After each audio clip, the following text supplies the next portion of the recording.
वारी म्हटलं की डोळ्यासमोर पंढरपूरची वाट उभी राहते. टाळ मृदुंगाचा नाद, विठ्ठलनामाचा गजर आणि हजारो पावलांनी चाललेली ती अखंड वाट.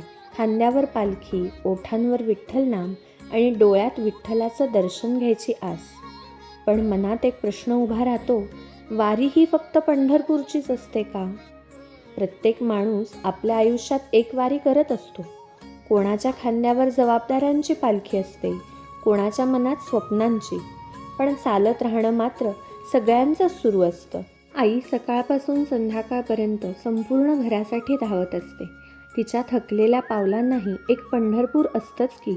मुलांच्या चेहऱ्यावर उमटणारं समाधान.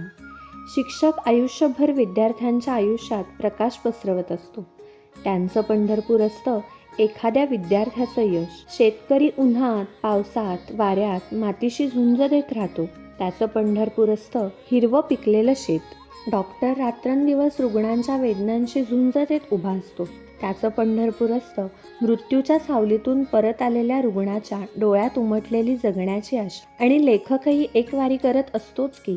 कधी स्वतःच्या वेदना शब्दात उतरवतो, कधी समाजाच्या जखमा उघड करतो.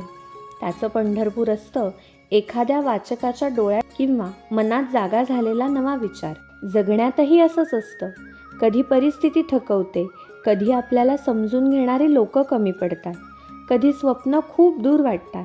तरीही माणूस चालत राहतो, कारण त्याच्या मनात कुठेतरी एक विठ्ठल उभा असतो. कदाचित विठ्ठल आपल्याला पंढरपूरमध्ये भेटण्यासाठी उभा नसतो, तो आपल्याला चालत राहायला शिकवण्यासाठी त्या वाटेच्या शेवटी उभा असतो. कारण जेव्हा माणूस चालायला लागतो ना, तेव्हा त्याच्या आतलं धैर्य जागं होतं, विश्वास उभा राहतो आणि आशेची एक छोटी ज्योत पेटते. वारी आपल्याला हेच शिकवते. विठ्ठल भेटणं हा शेवट नाही, चालत राहणं ही खरी साधना आहे. म्हणूनच वारी संपली तरी वारकरी थांबत नाही. जीवन म्हणजे एक वारी आहे आणि आपण सगळे आहोत त्या वारीचे वारकरी.